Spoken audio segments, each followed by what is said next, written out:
BJP जीतेगी क्योंकि यहाँ पे तहसील में मेडिकल कर रहा मेडिकल। बताइए। बीजेपी ही जीतेगी। बीजेपी। कौन? देखिए सर, ऐसा है, बरसात के मौसम में यहाँ पर इतने बड़े बड़े गड्ढे होते हैं, कोई देखने वाला नहीं होता है। कितने लोग यहाँ पर गिर जाते हैं, कोई नहीं देखता है।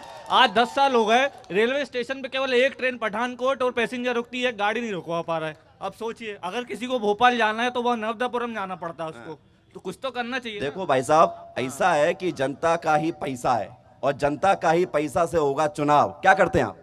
नहीं, मैं इंडियन नेवी में हूँ। इंडियन नेवी में? अरे वाह, सैल्यूट है आपको, सैल्यूट करता हूं। और बताइए। भाजपा एक तरफा। भाजपा। भाजपा। अब जरा मुद्दे बहुत जरूरी है क्योंकि उसी पर चुनाव लड़ा जाता है।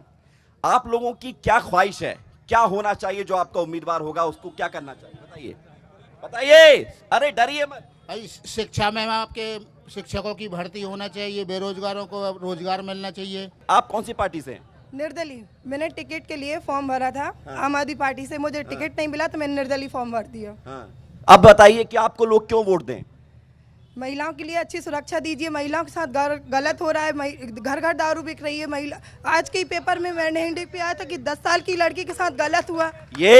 ये पिछले कई सालों से जीत रहे हैं बीजेपी वाले, और वो कह रहे हैं कि हम इस बार जीत रहे हैं क्योंकि मामला अलग हो गया है। और आपको लोग वोट क्यों देंगे फिर? जो अधूरी व्यवस्था है बुधनी में, जो काम नहीं हुए उनको करवाइए। तो मैं इसीलिए, जो कमी है इसलिए मैं चुनाव लड़ रही हूँ। महिलाओं की बात आप कर रही हैं, अगर आप विधायक बन गई तो क्या कर लेंगी बताइए? जो अच्छे हॉस्पिटल बनाएंगे, अच्छे स्कूल बनाएंगे। जो हॉस्पिटल है लेकिन उसमें डॉक्टर नहीं है। 2 बजे रात को जाते हैं तो कंप्यूटर भगा देते, इंजेक्शन लगवाने जाता है तो नर्मदापुरम भागना पड़ता है। आप बता रही हैं कि दारू की बात कर रही हैं। 3 साल पहले इनके घर में इनका आदमी दारू बेचता था, गांजा बेचता था। निजी हमले नहीं। इनके पति ने करोड़ों का घोटाला। ठीक है, एक सवाल और मैं आपसे करूंगा। लोग कहते हैं निर्दलीय जो चुनाव लड़ते हैं वो वोट काटते हैं।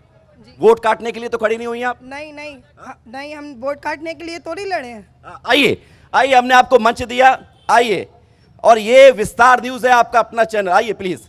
क्योंकि हम जो बात दिखाते हैं और डंके की चोट पर सभी लोगों को मंच देते हैं। इनके पति कहाँ थे मौजूद? कहाँ हैं आपके हस्बैंड? कहाँ? ये बैठे हुए, खड़े हो जाइए। बहुत आरोप लगा दिए आप पे, बहुत आरोप लगा दिए। सर अब आरोप तो क्या, भारतीय जनता पार्टी का फर्जी काम है। फालतू की बात करते हैं। दारू बेचते हो क्या? मैं दारू वारू नहीं बेचता भाई साहब। पक्का। तो ये क्यों कह रहे हैं? अब वो उनसे पूछो, वो प्रूफ लेके आए मैंने दारू बेची। कहाँ मेरे ऊपर केस बना, बताओ। बड़ी बात है भैया। प्रूफ है क्या? प्रूफ है क्या जेल गए 7-8 महीना जेल रह के आए, और क्या प्रूफ चाहिए? और कौन सा प्रूफ चाहिए? जो व्यक्ति जेल से बेल पे आया है और कौन सा प्रूफ चाहिए? भैया जेल जाके चुनाव लड़। बीजेपी की देन है, मेरे पिता कांग्रेस में थे। बीजेपी जम के अत्याचार करती है और आज भी बीजेपी फर्जी बात कर रही है। एक मिनट, लोग कहते हैं जेल जाए बिना नेता नहीं बनते, इसलिए जेल गए थे क्या? गए तो क्या दिक्कत है, जेल सब जाते हैं।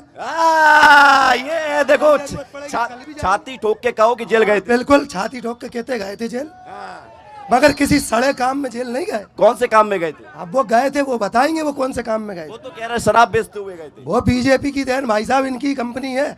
इन लोगों ने जेल पहुंचा, इनकी तुम बता दो किस लिए गए थे, आखिरी सवाल है। भाई गांधी भी तो गए थे जेल, महात्मा गांधी भी तो जेल गए थे। उसका कोई प्रूफ मिला के फैक्ट्री में? ये जानबूझ के अंदर करा रहे हैं, केजरीवाल को अंदर कराया। ठीक है, अब एक बड़ी बात है। ये देखिए, ये चर्चा है, ओपन प्लेटफॉर्म है, खुला मंच है, विस्तार न्यूज का, लोकसभा हो रही है।